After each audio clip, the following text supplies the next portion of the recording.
Yo, what is going on guys, Vortex Gaming here and welcome back to a brand new episode of Rise of TNA. Hopefully you enjoyed yesterday's video, the 2002 TNA save. It's just a little intro video, just letting you know the roster and past events and where we're currently at.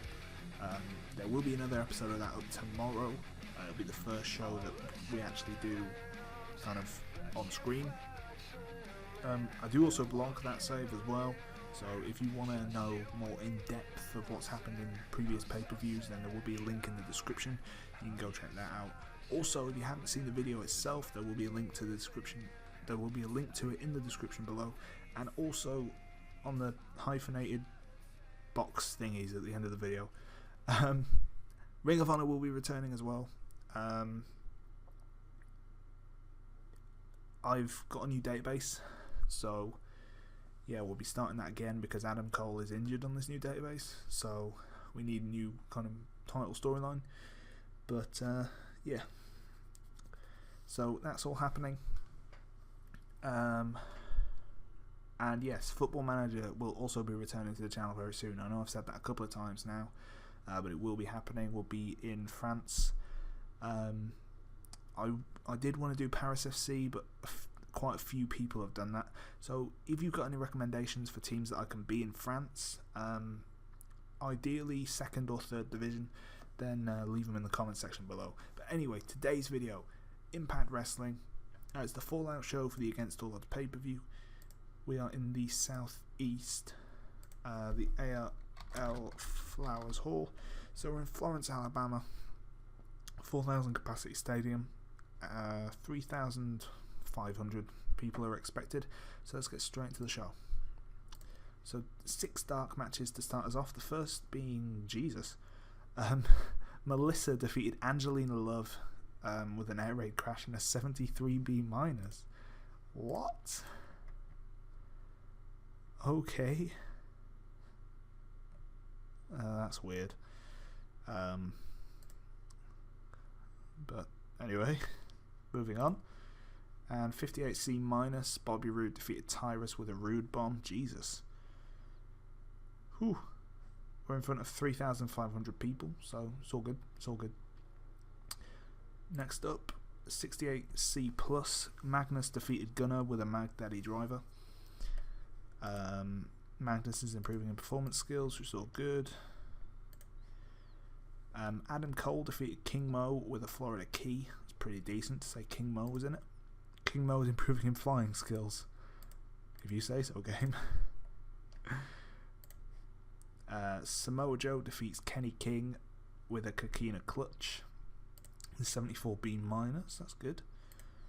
And the last one, James Storm defeats Eddie Edwards in a 78B.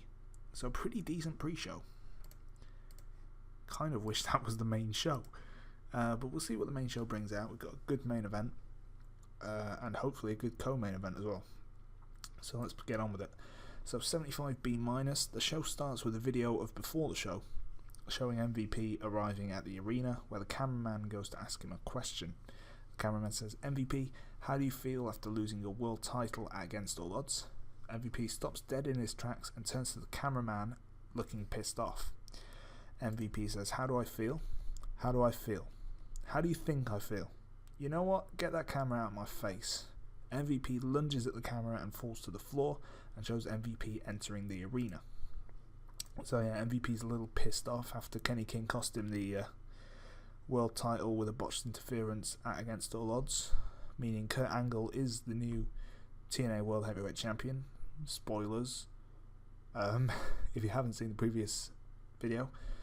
But yeah, moving on. So 65C, Jim Ross returns. So the show opens with cameras panning across the excited crowd before turning to the announce desk, where we see JR, Mike Tenay and Taz back together for the first time in weeks. JR says, hello everybody and welcome to TNA Impact Wrestling. I'm Jim Ross, either side of me is Mike Tenay and Taz, and what an amazing show we have for you tonight. Tenay says, that's right JR, tonight we will see the fallout from the Against All Odds pay-per-view, but first, let me welcome you back JR. JR says, thank you Mike, it's good to be back beside you two calling what should be total non-stop action. And Taz then says, yeah, thank God you're back JR, My ears have been hurting having to listen to Mike these past few weeks. And that's that. So 65C. I have noticed that Jim Ross and Mike TNA have a poor gimmick, which sucks, but we'll sort that out, hopefully. Moving on. 62C. So Eric Young makes his way out with a bandage around his head, and he looks pissed. He grabs the mic and waits for the crowd to quieten down. EY says, Drew Galloway, I know you're in the back, and I'm pretty damn sure you're listening. Sunday night against all odds, you future shocked me through the announce table, and as you can tell, I'm pretty pissed off. Galloway, how about you get your ass down here so I can pile drive the top of your skull onto a steel chair? Galloway then makes his way down to the ring, receiving plenty of boos from the crowd. He says, Eric Young, on Sunday you saw just a glimpse of what I'm capable of, and you're still wearing the effects. Just know this, EY, if a referee comes down here and they ring that bell, then after tonight, you'll never step foot in a wrestling ring ever again. EY just smiles, and the two begin to brawl as Earl Hebner comes down to the ring, and the bell rings. So yeah, just carrying on this bit for a little bit. I think this is the last time we'll see EY versus Drew Galloway, so hopefully it's good. 69C+, it's not too bad. So in a match that had some good action and average heat, Eric Young defeated Drew Galloway in 10 minutes 25 by disqualification. So technically Drew Galloway's still unbeaten. I did have my notes in front of me last night, but my sister's tied in my desk and I have no clue where she's put everything. Fucking... Anyway. He debuted in January. I think he debuted in January. I'm not 100% sure. But that's not too bad a match. Oh, that's horrible. But then Earl Hebner's in it, so that's fair enough. So Earl Hebner orders for the bell to be rung following Galloway's attack on EY with a steel chair. Galloway gets up in Hebner's face before attacking the referee. Galloway lays a steel chair and grabs Hebner as TNA security and officials flood the ring. Galloway smiles at Earl's son and referee Brian Hebner and future shocks Earl onto the chair before sliding out as medics run down the ramp to check on the referee. So yeah, basically Drew Galloway attacks somebody else. Surprise, surprise. Yeah, we'll never be using Earl Hebner again. I just chose him because he has the best kind of acting ability out of the referees. Moving on. So Kenny King and Tyrus are stood backstage, presumably talking about what happened at the end of Against All Odds, when Spud comes along carrying 2 coffees. Spud says, "There you are, sirs, where's the boss?" MVP then comes around the corner noticeably without the TNA World Heavyweight Championship. He says, "The boss is right here." MVP takes one of the coffees that, judging by King's face, was supposed to be his, and takes a sip and spits it out in disgust. He says, "What the hell is this, Spud? Go get me a real drink." Spud nods and rushes off. MVP gestures to Tyrus, who follows suit, leaving MVP and Kenny King alone. MVP says, "What the hell were you playing at last Sunday, Kenny? I had that match won until you came along. Tonight, you stay the hell out of my way. Spud could do a better job than you."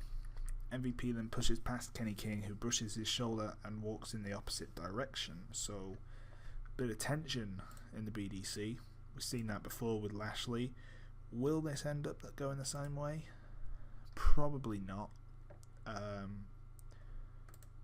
But yeah, it's going to be tense for a little while, I should imagine.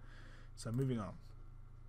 In a match that had some good action and average heat, Jay Lethal defeated Michael Bennett in 7:21 by pinfall with a lethal combination. We can cancel that. I don't know why that's there. But moving on. So Jay Lethal grabs a mic following his win and tells the fans why he came to TNA. He says, "Finally, Jay Lethal is back in TNA. Since the last time I was here, I've proven that I'm the greatest ever first-generation superstar, and I made the Ring of Honor TV title the most valuable prize in pro wrestling. When Bob Ryder called me and offered me the chance to join Impact Wrestling, I just couldn't refuse the chance to move on to a much bigger stage than Ring of Honor could ever be.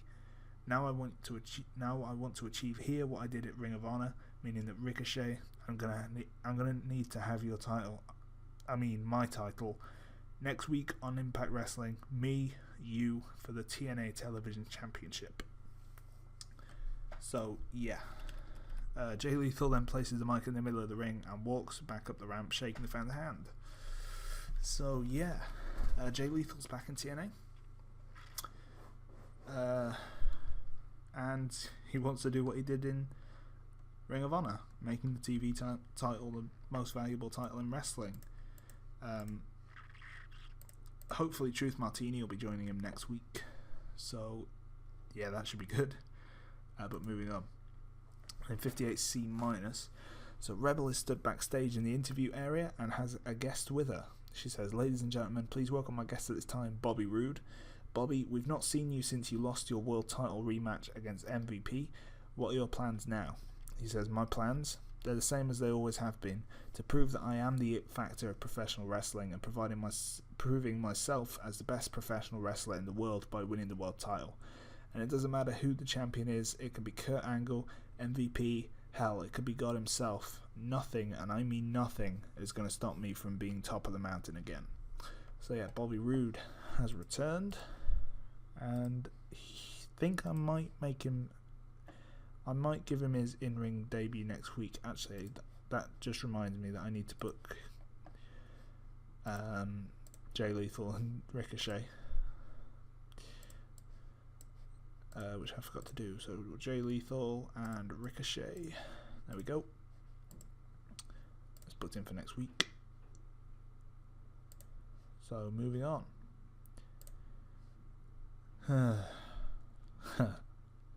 So Bram makes his way down to the ring with a referee and grabs the mic. He says, "Lately here in TNA, it seems as though challenges are the way to go to get on telly.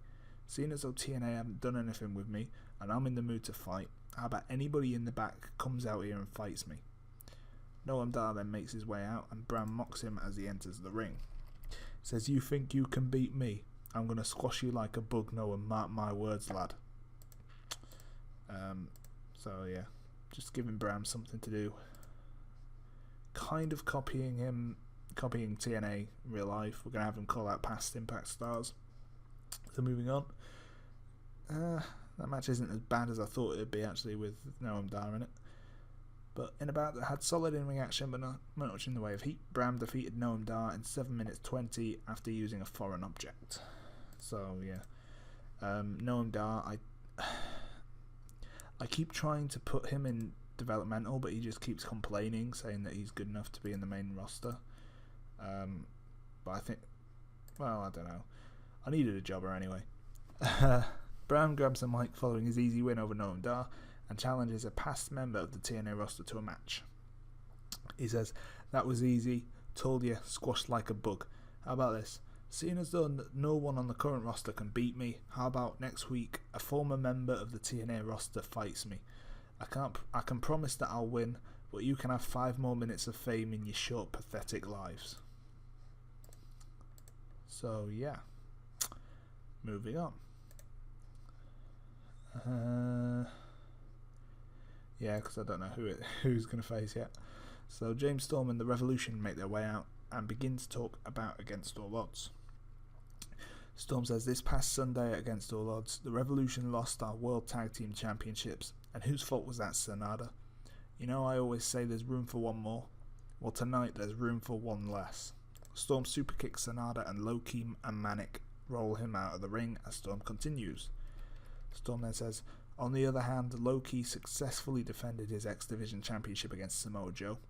Joe, you should just face facts. You're nothing. You're pathetic. Come to me, pledge the Revolution, and become more than you've ever been before. You have until next week to make your mind up." So yeah, James Storm boots Sonada out of the Revolution, and he's still trying to get Samoa Joe to join. So the Revolution down to 3 at the moment, because obviously Abyss is out for a year with major concussion. And yeah, Sonada's now out. Not sure what I'm going to do with him now. Probably just stick him in the X Division. But moving on. So Mr. Anderson is walking backstage on the phone when he turns the corner and bumps into Magnus, causing him to drop his phone, smashing the screen. Anderson says, "Hey, how about you watch where you're going next time, kid?" Magnus says, "Watch where I'm going? Why don't you watch where you're going, kid?" Anderson replies, You want to talk back to me? How about you talk to my fists next week, huh? And Magnus responds with, why should I talk to your fists when they know mine are better anyway? Oh yeah, why don't you prove it? Magnus says, fine, you want to fight, you got one, Dexter. Anderson smiles and pats Magnus on the head before walking off and shouting back, by the way, you owe me a new phone, kid. I keep meaning to forget to cancel Magnus's face turn. But yeah. Moving on. 50D, Jesus. In a bout that had solid in-ring action and average heat, Tara defeated Caitlyn in 6:46 by pinfall whilst using the ropes for leverage. No worker improvements.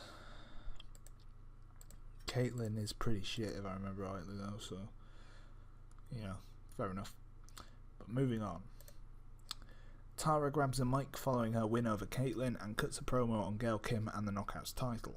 She says, there I won. I officially named myself #1 contender for Gail Kim's Knockouts title. You should cherish every second with that title, Gail, because when I beat you, you'll never hold it again. You'll go crying back to Canada with your tail between your legs as I become the most dominant knockout in TNA history. So, yeah, moving on. 64C, it's not too bad. Got a good gimmick. Primarily looks based. Moving on. So Manic is backstage when all of a sudden he is attacked by Samoa Joe. Joe beats down on Manic until security and officials can come in to pull Joe away. So yeah, Joe trying to kind of fight the numbers game by attacking Manic, meaning that it would only be 2-on-1. But yeah, moving on. So video replays showing highlights of the World Tag Team title match from Against All Odds between the Revolution, the Briscoes, Red Dragon and the Young Bucks. The video shows Jay Briscoe hit the J Driller on Sonata, and the video distorts and cuts to Red Dragon with a black background just as the referee was about to count to 3. Fish says, at Against All Odds, everybody watching the tag team title match was talking about the champions being at a disadvantage. But what about the challengers? What about Red Dragon? O'Reilly says, you see, everybody out there knows that 2v2 we could easily beat the Revolution, we could easily beat the Young Bucks, and we could easily beat the Briscoes. Fish says, Jay, Mark, hold on tight to those championships and cherish every day you hold them, because your days as champs are numbered. Or limited, whatever. O'Reilly says, tonight we face Haas and Benjamin, and we'll show you what we're all capable of. Briscoes, you better be watching. So I got 50-16 minus, and the match itself got 74 B minus. Nice. So in the match I had some good action and average heat. Red Dragon defeated Haas and Benjamin in 12 minutes when Bobby Fish defeated Shelton and Benjamin by pinfall with a chasing the Dragon. So the two tag teams obviously had excellent chemistry. TNA and Taz have good chemistry. Bobby Fish was slightly off his game. O'Reilly's improving in performance skills, and that's a lot of bonuses. That's good. A few for inconsistencies and holding back. Charlie Haas declining physical abilities. But yeah, overall that's a good match. So moving on. Red Dragon celebrate their win over Charlie Haas and Shelton Benjamin. They mime stroking title belts while staring down the camera, sending a clear message to the Briscoes. So moving on from that. And we have a 66C+. So MVP is walking backstage when acting general manager Eve Torres enters the shop. She says, what the hell was that about earlier, MVP? Look, I know how annoying losing a title is, but you can't go around attacking cameramen who are just doing their job. MVP says, what? Don't tell me how to live my life, Miss Acting General Manager. Why don't you go tell that to Drew Galloway? Anyways, if you'll excuse me, I've got a championship to win back. MVP pushes his way past the cameraman and makes his way towards the ring area. MVP's got it in for these cameramen today. Yeah. So, it wasn't primarily looks based. It was evenly looks based. So moving on. MVP makes his way down to the ring and looking pissed and grabs the mic. He says, Kurt Angle, you have what belongs to me. I would have won. I had you and Lashley beat until I was attacked. I want my rematch right now. There's a moment of silence before Reach for the Sky Boy rings around the arena, and Jay Briscoe makes his way down to the ring with the TNA World Tag Team title around his waist. He says, MVP MVP, man, I'm surprised you haven't noticed that Kurt Angle's not here right now, but because I'm such a nice guy, MVP, if you really want to fight a champion, I'm right here. MVP signals to Jay Briscoe to come down, and Briscoe makes his way to the ring for an impromptu main event. So the match itself got 82B. Nice. So in a bout that featured great action and a good crowd, MVP defeated Jay Briscoe in 18 minutes by pinfall with a malicious intent following interference from Spud. So MVP is improving in flying skills, and only two penalties, both holding back slightly. Yeah, that's not bad. So to end the show, Rockstar Spud helps MVP to the back following his win over Jay Briscoe, and as MVP shouts into the camera telling Kurt Angle that he'd best be ready for the rematch. I got 72B-, which isn't bad. So yeah, moving on. Let's see what the final show rating was, and it's a 76B-, which increases our popularity in 27 regions. Nice. So that's a pretty damn decent episode of Impact. So yeah, let's go. We'll go see what the buy rate was, not the buy rate, the TV rating was, and we'll see if we've got any decisions pending. Okay, so let's not go straight to there. We'll see what this is all about. Reports coming out of House of Hardcore that Terry Funk is going to be re-signing for House of Hardcore. You could still do a job. You could still do a job. Anyway, last night's Impact. The feedback from the viewers has been great and has drawn a lot of praise. That's a pretty decent episode, man. Right, let's see. Oh, we do have some decisions. We'll see what these are first. Loki's complaining about the push. Okay, let's see what Loki's push is. It's mid-carder, I think. So he wants to be up in mid-carder. That's fine. So built Loki up a little bit. Let's see his popularity. Still D+ in most places. C+ in Chicago. In Japan, I'm going to sneeze. Maybe not. So yeah. That's that. Explosion got a 0.03 on challenge, and Impact got 2.9, which is very good. Up from last week's 2.14. So we can get that. Let's see what these decisions are. Truth Martini is joining the company. He'll be babyface, I think, because he'll be managing Jay Lethal. So yeah, we are trying to get pay-per-view contract with both Channel 4 and Sky to kind of increase our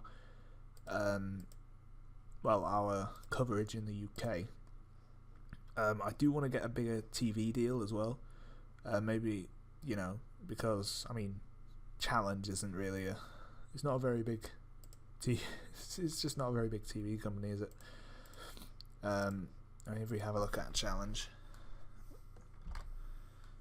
it's medium, which I suppose isn't too bad, but if we had it on like BBC Two, we don't meet the minimum requirements, so it wouldn't be exactly brilliant anyway. Like Channel 4, we don't actually meet any of these. We could be on the El Rey network. Yay. Yeah. So we have a bit of work before we can really get massive coverage in would it be Expand Show or Extend Show? I'm confused. Oh, it'd be Extend. Okay, so let's try Extend Impact Wrestling onto 5 USA. Right. So that is it really for this episode, guys. We'll just have a quick storyline roundup. So the world title is at 68C+. Joe vs. The Revolution, 53C-. The tag team titles, 56C-. Knockouts Championship, 64C. TV title, 60C. Drew Galloway versus Adam Cole. Okay, Loose Cannon still doesn't have one, which is really annoying. I just don't know why that doesn't have one. Anyway, Bram doesn't have one either. I don't know why he's in there. Oh yeah, we need to work out an opponent for Bram. And Mr. Anderson versus Magnus, 57 C-. Okay. So, anyway, yeah, that is it for this episode, guys. Ooh, our size. Our popularity. Our popularity is C- is all across America, apart from the tri-state, which is good. Importance. Yeah, we need to work on our importance. But anyway, that should improve, hopefully. Chief Martini will be available to start work in 1 week, so he won't be able to be on Impact next week. But, you know, that's fine. We've still got him. And he's pretty decent. You know, his microphone, his entertainment abilities are good. He's not a very good babyface, which sucks. So I may actually... I've got an idea for it. Right. So yeah, that is it for this episode, guys. If you liked the video, then please leave a like. And let us know what you think of the video in the comment section down below. What do you think of the current feuds we've got going on? And stuff like that. And who do you think Brown should face? Who should Brown face next week? I've got a couple of guys in mind. But yeah. So that's it. If you're new to the channel, then please press the subscribe button so you can get more of these videos if you want them. And yeah, that's it, guys. Thank you very much for watching. I'll see you in the next episode. Peace. No, that must be Devon Storm and AJ Styles defeated Big Money, and Jarrett and Steiner defeated Gamble and Loki. So no titles in that one, which is weird. Anyway, next one, Destination X, 58 C-. We're getting regular C- at this point. Okay, never mind.